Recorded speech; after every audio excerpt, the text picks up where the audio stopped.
menguatkan semangat kita untuk bisa berbakti kepada Tuhan. Saudara-saudara, mari kita persiapkan diri kita untuk bersaat teduh sejenak, untuk mempersiapkan supaya Tuhan bisa hadir di tengah-tengah kita.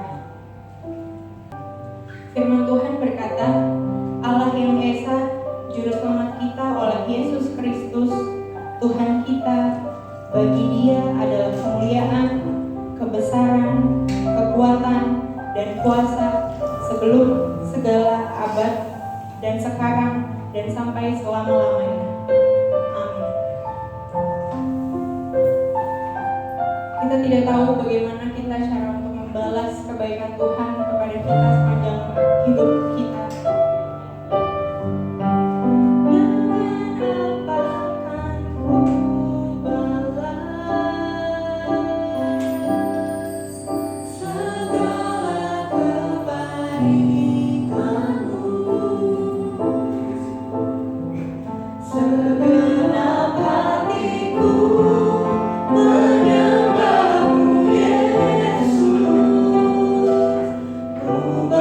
You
kiranya Tuhan memberkati kami.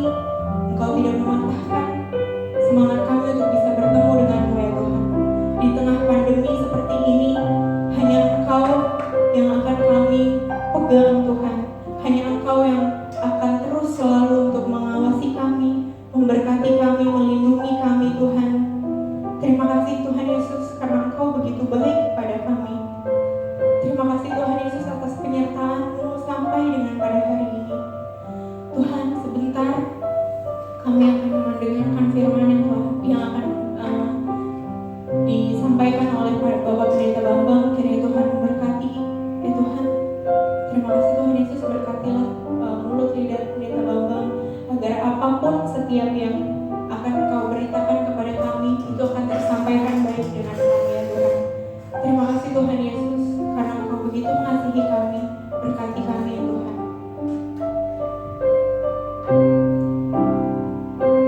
Mari kita menyanyikan dekat padamu itu rinduku. Dekat padamu itu rinduku.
diri kepada Tuhan dan kita bersatu di dalam doa.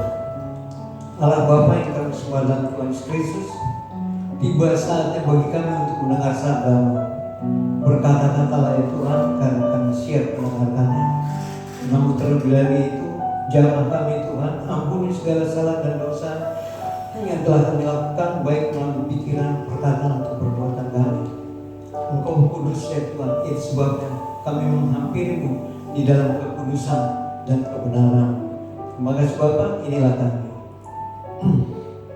Di dalam berkat nama Tuhan Yesus, kami mengucap syukur dan berdoa. Amin.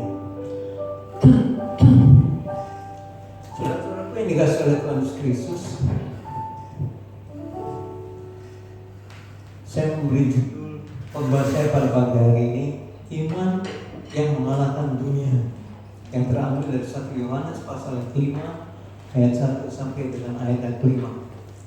Berbicara mengenai iman, maka kita masuk pada kawasan yang sangat penting dan mendasar bagi kehidupan orang-orang percaya. Ya. Kalau kita berbicara tentang iman, maka kita masuk pada kawasan yang paling penting dan mendasar bagi kehidupan orang percaya. Sedangkan kadar iman kita dapat dilihat dari kehidupan keseharian kita. Baik, mari saya ingin mengajak saudara untuk membaca firman Tuhan ini, 1 Yohanes pasal 5 ayat 1 sampai dengan ayat 5. Setiap orang yang percaya, perhatikan, setiap orang yang percaya bahwa Yesus adalah Kristus, lahir dari Allah, dan setiap orang yang mengasihi Dia yang melahirkan, mengasihi juga Dia yang dilahirkan darinya. Maksudnya begini, kalau kita percaya Yesus adalah Kristus, dikatakan oleh firman Tuhan bahwa kita lahir dari Allah, dan setiap orang yang mengasihi Allah yang melahirkan juga mengasihi Kristus yang dilahirkan. Ayat yang kedua, ini tandanya bahwa kita mengasihi anak-anak Allah, yaitu apabila kita mengasihi Allah serta melakukan perintah-perintahnya. Ayat yang ketiga, sebab inilah kasih kepada Allah, yaitu bahwa kita menuruti perintah-perintah. Jadi kasih kita kepada Allah terbukti ketika kita menuruti perintah-perintahnya, dan perintah-perintah Allah itu tidak berat. Sebab semua yang lahir dari Allah mengalahkan dunia. Perhatikan, semua yang lahir dari Allah mengalahkan dunia, dan inilah kemenangan yang mengalahkan dunia, iman kita. Ya. Jadi ketika kita percaya pada Yesus sebagai Kristus, sebagai Tuhan, dan kita percaya bahwa Allah mengutus Yesus untuk menolong kita, itulah iman kita. Ya. Siapakah yang mengalahkan dunia selain daripada Dia yang percaya bahwa Yesus adalah anak Allah? Mari kita lihat pernyataan firman sekali lagi. Ini pernyataan firman. Firman yang menyatakan ini kepada saudara dan saya. Sebab semua yang lahir dari Allah mengalahkan dunia, dan inilah kemenangan yang mengalahkan dunia, yaitu iman kita. Pertanyaannya, apakah iman itu? Iman adalah dasar dari segala sesuatu yang kita harapkan dan bukti dari segala sesuatu yang tidak kita lihat. Itulah iman. Jadi sesuatu, misalnya kita pegawai di mana tiap bulan kita menerima gaji, menerima upah. Ya, walaupun saudara tidak beriman, upah itu tetap ada karena saudara bekerja. Tetapi bagi orang yang kehidupan berdasarkan kemurahan Tuhan, iman itu menjadi sangat penting. Karena dia harus percaya bahwa Yesus yang memberkati, bahwa Yesus yang menjadi sumber berkat akan melimpahkan kepada mereka, sehingga mereka selalu hidup di dalam ketergantungan kepada Tuhan. Pertanyaan berikutnya, dari mana datangnya iman? Roma 10 ayat yang ke-17 mengatakan begini, jadi iman timbul dari pendengaran, dan pendengaran oleh firman Kristus. Jadi orang yang mengaku dirinya beriman tetapi tidak memiliki hubungan yang intim dengan Tuhan, imannya dipertanyakan. Ya, jadi kalau kita mengaku bahwa kita beriman kepada Kristus, tetapi kita tidak memiliki hubungan yang intim dengan Dia dan firman-Nya, maka iman kita diragukan. Perkara yang kedua, pentingnya pengakuan. Ayat yang kelima berbicara tentang siapa yang mengalahkan dunia selain daripada dia yang percaya bahwa Yesus adalah anak Allah. Nah, masalah kita orang-orang percaya pada saat ini adalah hanya sedikit orang Kristen yang mengetahui pentingnya pengakuan di dalam perjalanan hidup mereka sebagai orang beriman. Ya, pentingnya pengakuan, kita mengakui bahwa firman Tuhan itu perkataan Allah, bahwa firman itulah adalah sesuatu yang patut didengar dan dilakukan. Tetapi sedikit sekali orang Kristen yang mau melakukan perkara seperti ini. Nah, sedangkan pengakuan ialah mengulangi dengan bibir kita, dari hati kita, hal-hal yang dikatakan oleh Allah di dalam firman-Nya. Jadi kalau Allah berfirman, jangan khawatir tentang apapun juga. Ya, cukupkan apa yang ada padamu. Karena Allah sekali-kali telah berfirman, aku sekali-kali tidak akan membiarkan kamu, dan aku sekali-kali tidak akan meninggalkan kamu. Nah, kalau kita meragukan janji Tuhan ini, kita tidak akan pernah melihat dahsyatnya Tuhan kita. Itulah yang menjadi masalah banyak orang percaya pada saat ini. Hanya firman Allah pada setiap saat, di dalam segala keadaan, di hadapan semua lawan kita, yang kita percaya itulah firman yang sesungguhnya. Baik, jadi apa yang harus kita akui? Satu, kita telah diciptakan baru di dalam Kristus. Dari Yohanes 1 ayat 12 sampai dengan ayat 13 ini sering saya kutip ya ayat-ayat ini. Tetapi sedikit sekali orang yang sungguh-sungguh percaya. Ya. Dalam Yohanes 1 ayat 12 dan 13 berkata begini, tetapi semua orang yang menerimanya diberinya kuasa supaya menjadi anak-anak Allah, yaitu mereka yang percaya dalam namanya. Tetapi semua orang yang menerimanya diberinya kuasa supaya menjadi anak-anak Allah, yaitu mereka yang percaya dalam namanya. Menjadi pertanyaan buat kita, sungguh-sungguhkah kita percaya bahwa kita adalah orang-orang yang sudah dilahirkan kembali? Ayat 13 berkata begini, orang-orang yang diperanakan bukan dari darah atau daging, bukan pula secara jasmani oleh keinginan seorang laki-laki, melainkan dari Allah. Jadi saudara-saudara, Anda dan saya, kita sudah dipilih oleh Allah.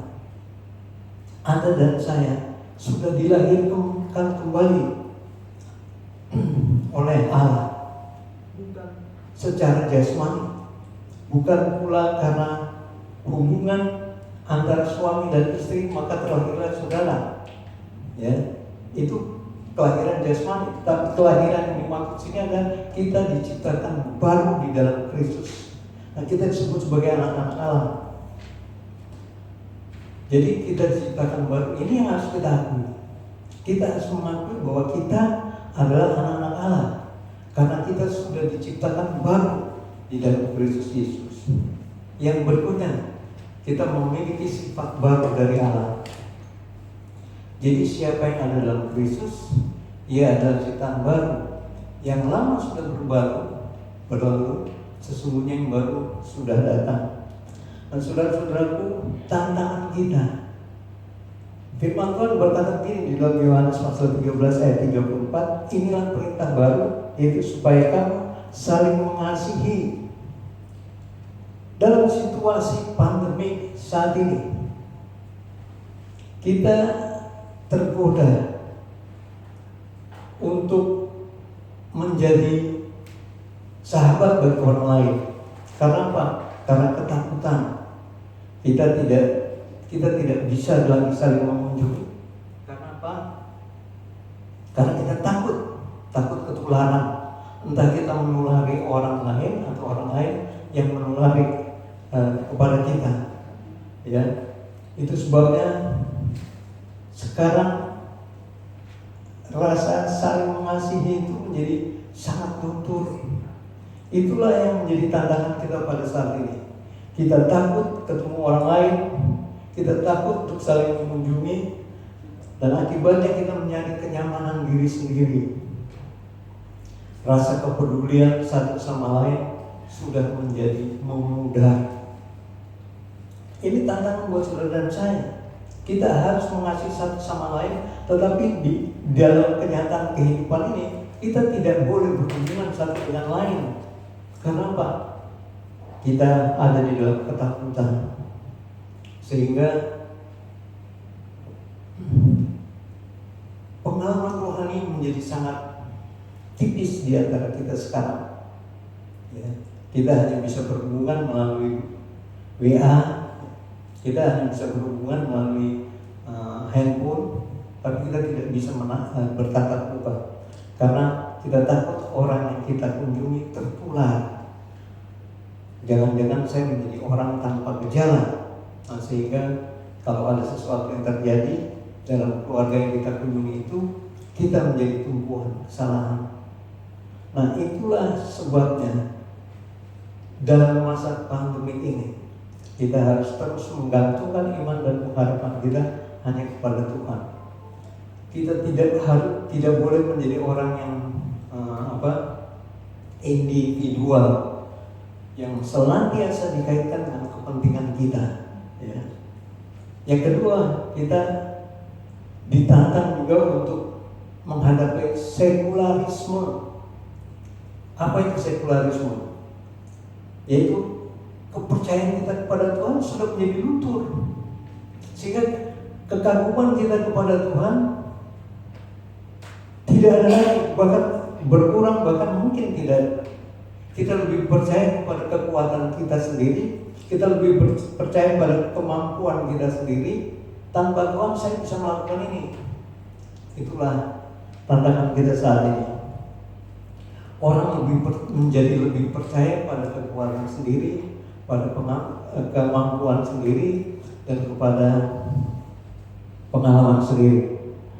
Jadi saudara-saudaraku yang dikasihi oleh Tuhan Yesus,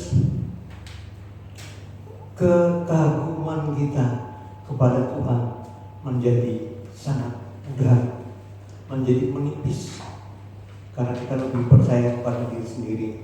Kita sudah berdoa, kita sudah melakukan banyak perkara, tetapi kita tidak mendapatkan apa-apa. Di mana Tuhan saat ini? Itu yang menjadi tantangan kita, supaya kita tetap menggantungkan iman dan pengharapan kita kepada Tuhan. Jadi kita menjadi orang yang individualis, ya, karena kita tidak percaya lagi pada orang lain, kita berfokus pada diri sendiri. Kita menjadi orang yang sekular, kita menjadi orang yang tidak percaya pada Tuhan lagi. Kita sudah berdoa dengan alasan ketika saya berdoa, saya minta ini, tapi Tuhan tidak pernah mengabulkan. Akhirnya kekaguman kita hilang. Beda dengan orang yang dalam keadaan sangat sengsara, dalam keadaan yang begitu minim dan segala sesuatunya, dia hanya mengharapkan pertolongan Tuhan. Dia datang kepada Tuhan, dia berdoa kepada Tuhan dengan sungguh-sungguh, dengan iman.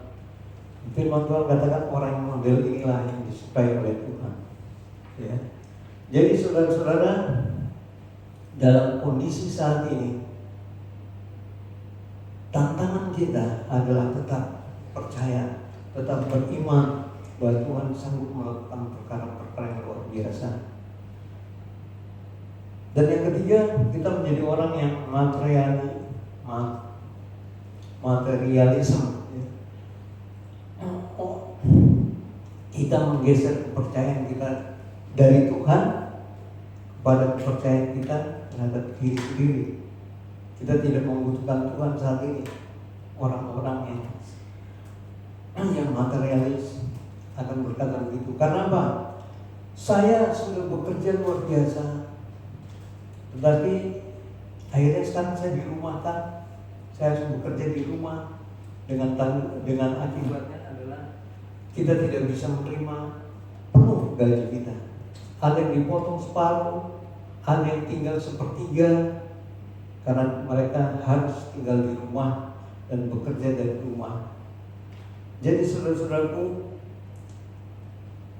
seperti saya pernah berbicara dengan seseorang di mana dia harus kehilangan pekerjaannya, dia mulai berusaha apapun yang dilakukan, dia mulai coba lakukan, sehingga dia begitu bangun tidur dia harus mengerjakan sesuatu yang biasanya dia datang kepada Tuhan, berdoa kepada Tuhan, berkomunikasi dengan Tuhan melalui firman dan doa, sekarang tidak dilakukan lagi karena dia harus bekerja, ngejar waktu, sehingga kekaguman dia kepada Tuhan menjadi sangat tidak ada. Jadi saudara-saudaraku yang dikasih oleh Tuhan Yesus Kristus,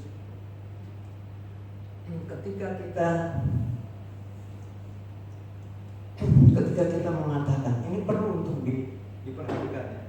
Ketika kita mengatakan bahwa saya tidak mempunyai iman, saat itu kebimbangan bangkit bagai raksasa dan mengikat saudara.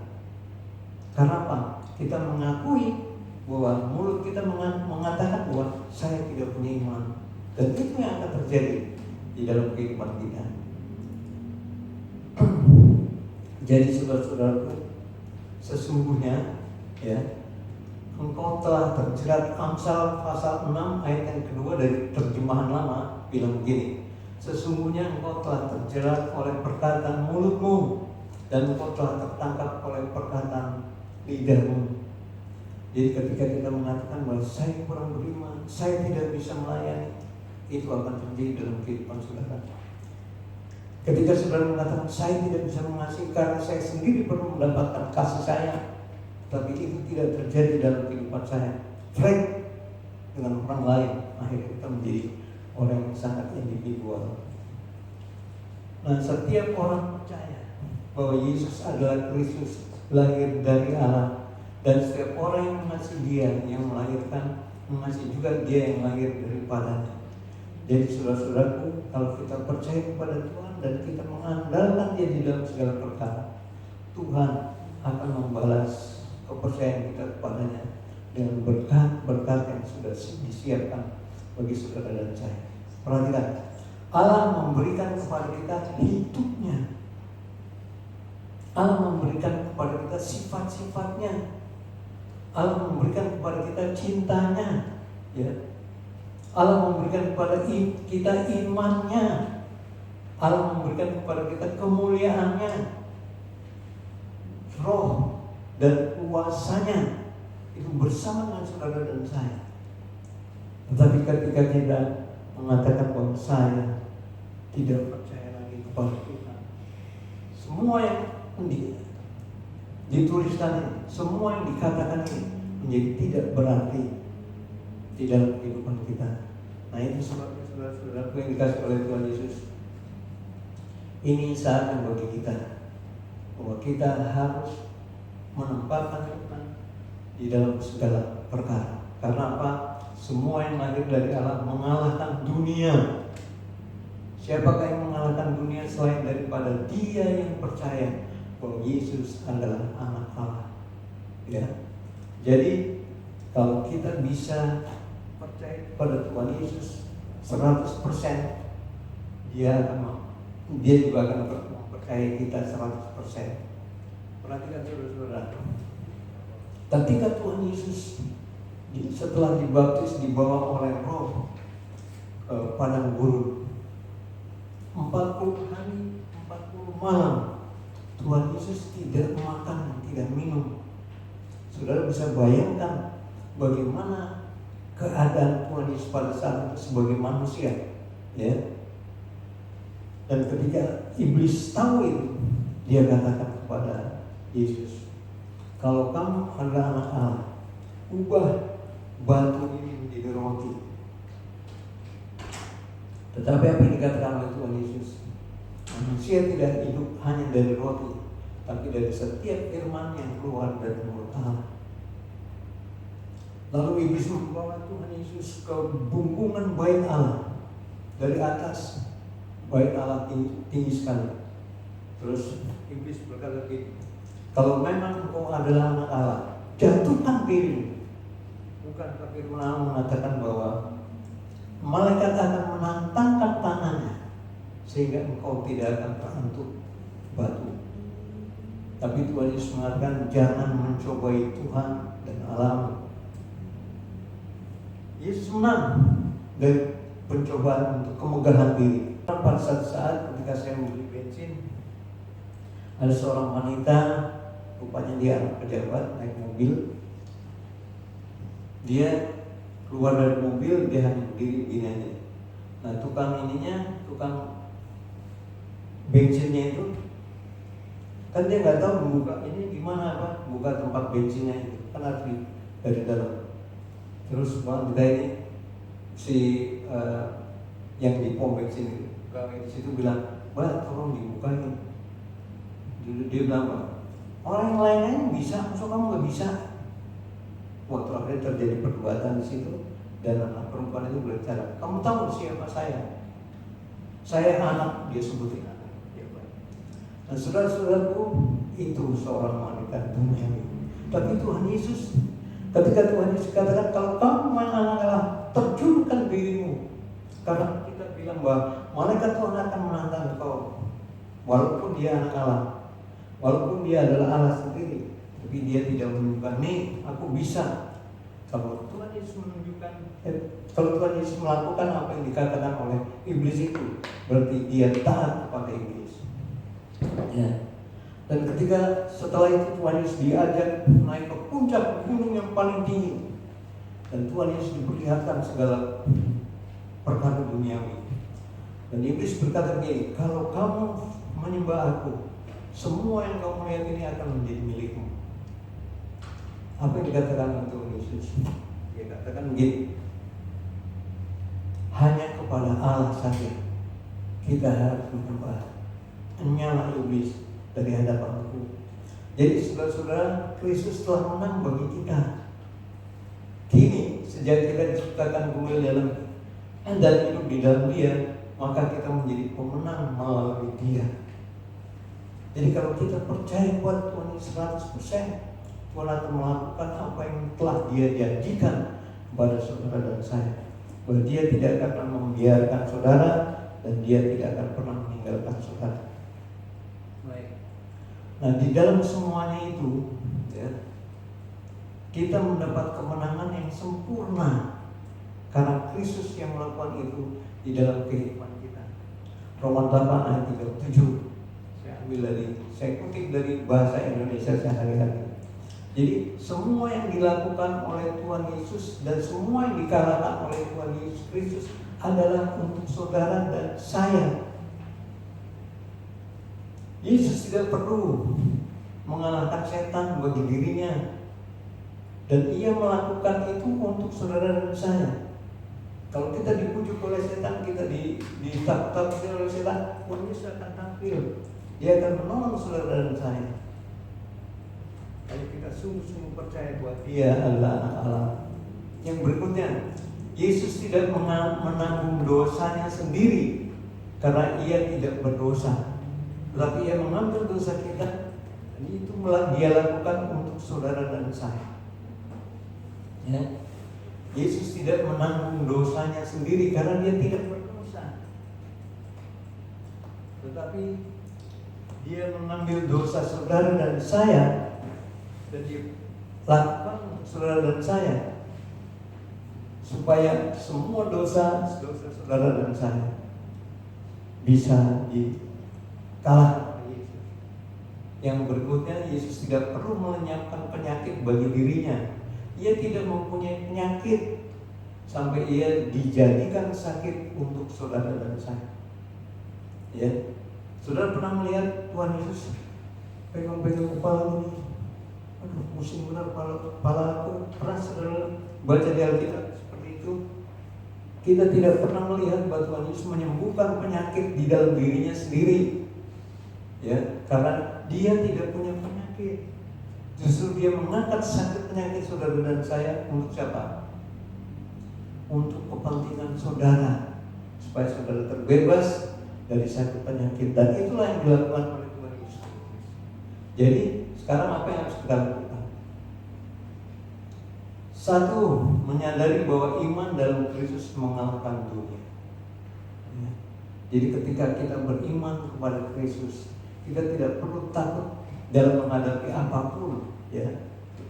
Kita jangan menjadi orang yang penakut karena situasi saat ini menghendaki kita untuk tegar, menghendaki kita situasi saat ini diizinkan oleh Tuhan terjadi supaya kita tetap hidup di dalam Dia. Jadi saudara-saudara yang harus kehilangan pekerjaan, saudara tak perlu khawatir karena Tuhan sudah menyiapkan pekerjaan yang baru untuk saudara. Tapi juga jangan saudara leha-leha di rumah, tidur, ya, bangun tidur lagi, ngopi, bangun tidur lagi, ya. Bukan seperti itu juga. Kita harus berusaha. Kalau kita tidak punya pekerjaan, kita harus berusaha cari informasi di mana kita bisa bekerja, ya. Dan Tuhan akan menuntun saudara ketika saudara berharap dan berserta dengan Dia. Yang kedua, mengakui bahwa Yesus adalah anak Allah, menjadikan kita pemenang. Kalau kita mengakui Yesus adalah anak Allah, segala kuasa di surga dan di bumi, Tuhan Yesus katakan, segala kuasa di surga dan di bumi telah diberikan kepadaku. Itu sebabnya nyatakan kepada dunia bahwa aku adalah Allah. Tuhan Yesus menghendaki kita melakukan perkara itu. Jangan hilang kepercayaan kita kepada Dia. Jangan hilang kekaguman kita kepada Dia dalam situasi yang sulit. Semakin sulit ibadah, semakin mengizinkan itu terjadi. Tuhan ingin saudara keluar sebagai pemenang. Kenapa? Iman saudara telah mengalahkan godaan tantangan duniawi. Amin. Mari kita berdoa. Terima kasih Bapa, terima kasih Tuhan untuk setiap kasih karunia yang kami alami dalam kehidupan ini, untuk setiap masalah yang kami alami dalam kehidupan ini. Karena kami tahu bahwa Engkau adalah Allah satu-satunya, Allah yang dapat melakukan perkara-perkara yang tidak bisa dilakukan oleh manusia. Engkau sungguh ajaib ya Tuhan. Firman-Mu selesai diberitakan, biarlah kekuatan kebenaran firman ini akan bertumbuh berakar dalam kehidupan kami sampai pada akhirnya kami menjadi seperti yang Engkau kehendaki. Terima kasih Tuhan. Dalam berkat nama kami ucap syukur dan berdoa. Amin. Terima kasih untuk Pendeta Bambang atas taburan firman-Nya pada pagi hari ini. Kiranya firman Tuhan yang telah diberitakan kepada Pendeta Bambang melalui Pendeta Bambang bisa memberkati kita, di mana kita harus tetap berpegang teguh kepada Tuhan. Kita harus meningkatkan iman kita kepada Tuhan ya, saudara-saudara sekalian. Panggilan memberi diambil dari Mazmur 20 ayat 4 sampai 5. Kiranya diingatnya segala korban persembahanmu dan disukainya korban bakaranmu. Kiranya diberikannya kepadamu apa yang kau kehendaki dan dijadikannya berhasil apa yang kau rancangkan. Mari kita berdoa. Segala puji syukur kami naikkan kepadamu karena kebaikan-Mu luar biasa bagi kami. Di masa-masa sulit seperti ini, Engkau terus menjaga kami, Engkau terus memelihara kami. Bapa, biarlah kami dapat membalas kebaikan-Mu melalui persembahan pada saat ini. Kami boleh memberikan dengan penuh sukacita karena kami ingin menjadi bagian dari anak-anak-Mu yang berkenan di hadapan-Mu. Terima kasih Tuhan sekali lagi untuk firman-Mu. Biarlah kami terus memiliki iman yang kuat kepada Tuhan, memperkatakan firman ini sehingga firman yang didengar oleh telinga akan menguatkan iman kami untuk memegang teguh janji firman-Mu di dalam hidup kami. Terima kasih Tuhan, berkati anak-anak-Mu yang pada saat ini akan memberikan persembahan maupun perpuluhan maupun yang belum bisa memberikan, berkat Tuhan akan tercurah atas kami. Terpujilah Engkau Bapa, hanya dalam nama Tuhan Yesus kami berdoa, kami bersyukur. Haleluya. Amin. Untuk minggu ini, kita masih tetap harus bersabar untuk menantikan keputusan resmi dari pemerintah sebagai otoritas yang berwenang berkenaan dengan situasi dan kondisi saat ini. Kita semua tahu kalau misalnya kita mungkin kangen ketemu sama saudara seiman, tapi bersabar dulu karena situasi saat ini masih belum memungkinkan. Kita akan masuk ke dalam doa pengembalaan dan berkat. Sebelumnya kita akan menyanyikan lagu Walau Ku Tak Dapat Melihat.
Perkembangan di dalam situasi saat ini adalah di mana pada tanggal 14 dan seterusnya selama 2 minggu akan diberlakukan PSBB yang lebih ketat.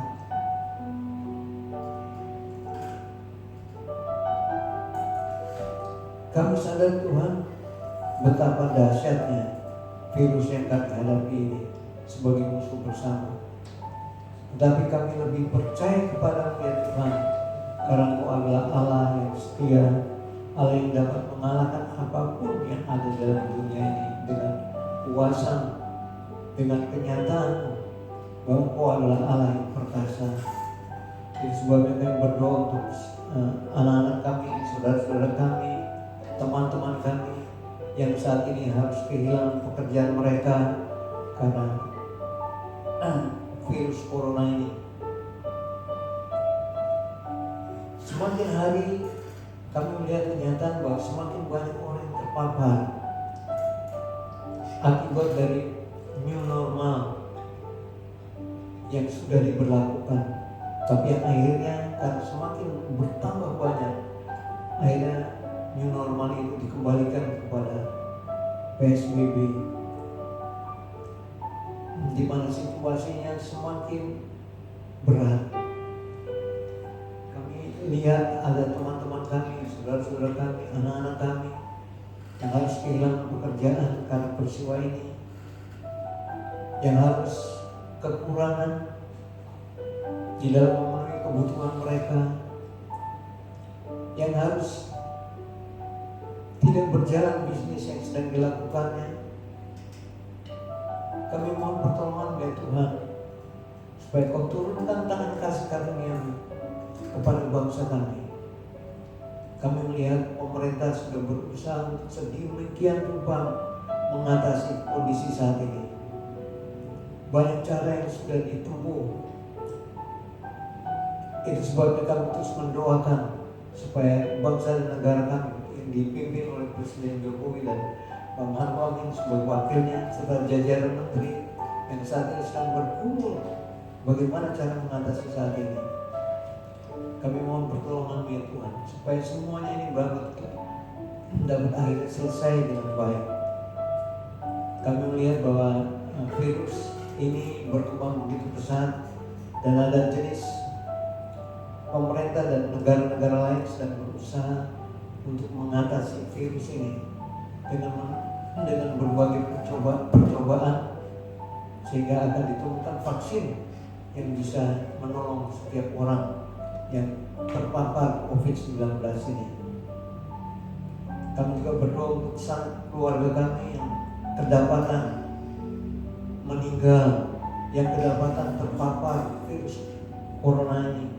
Kami doakan mereka Tuhan supaya Tuhan jamah agar mereka mendapatkan kesembuhan yang dari Tuhan, karena hanya Tuhanlah yang sanggup mengatasi segala perkara ini. Itu sebabnya bagi orang-orang yang tidak percaya akan adanya virus ini, orang-orang yang meremehkan virus ini, dapat sadar ketika dia harus menghadapi perkara yang dia sendiri tidak dapat mengatasinya. Terima kasih Tuhan karena sudah berbaik hati kepada bangsa dan negara kami ini.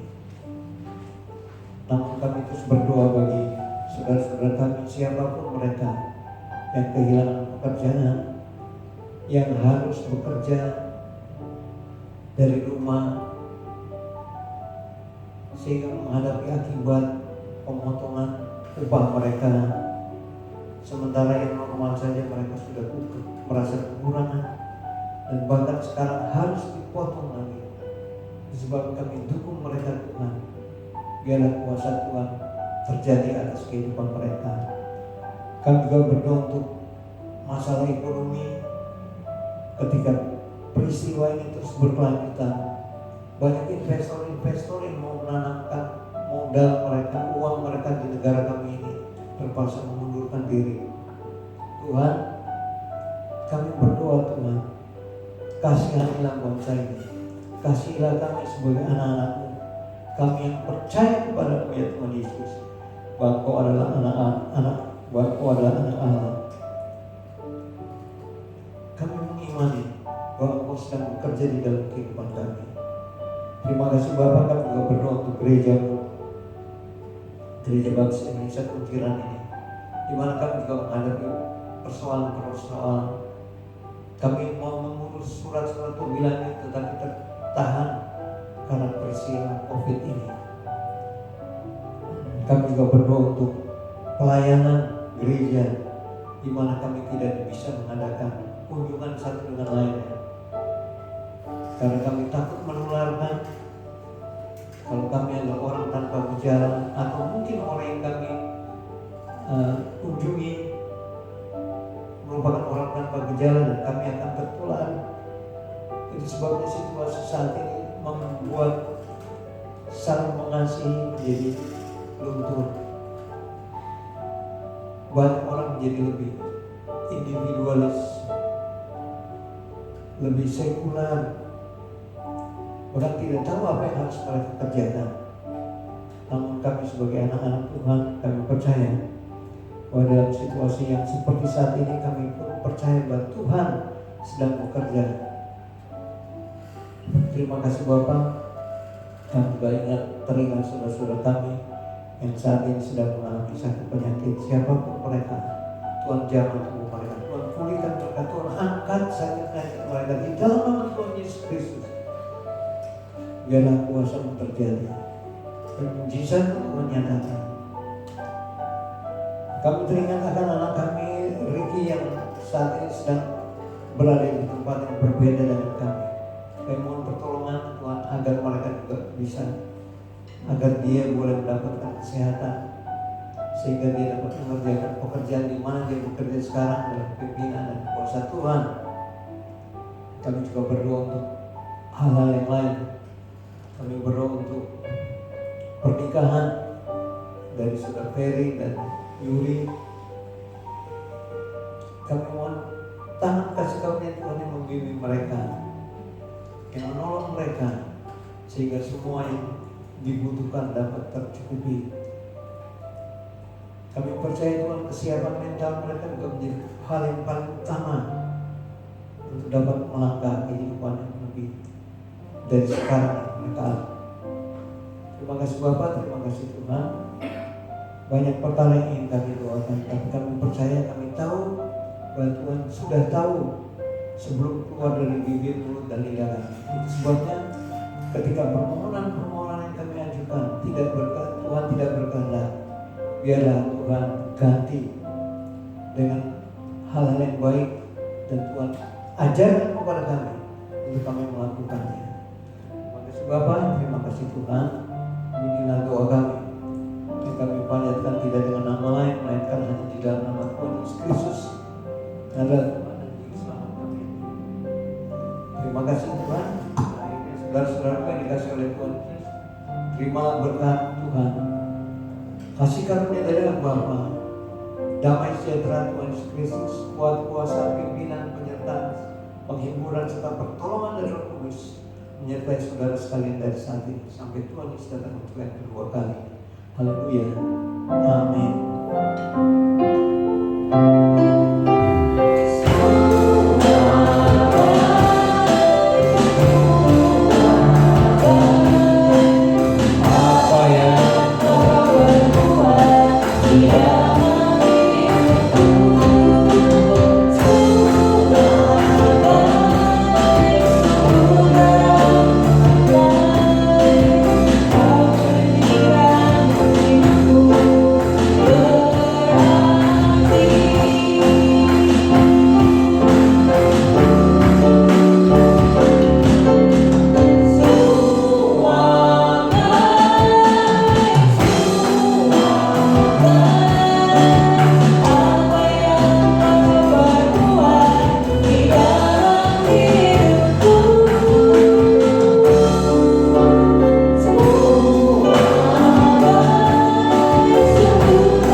dia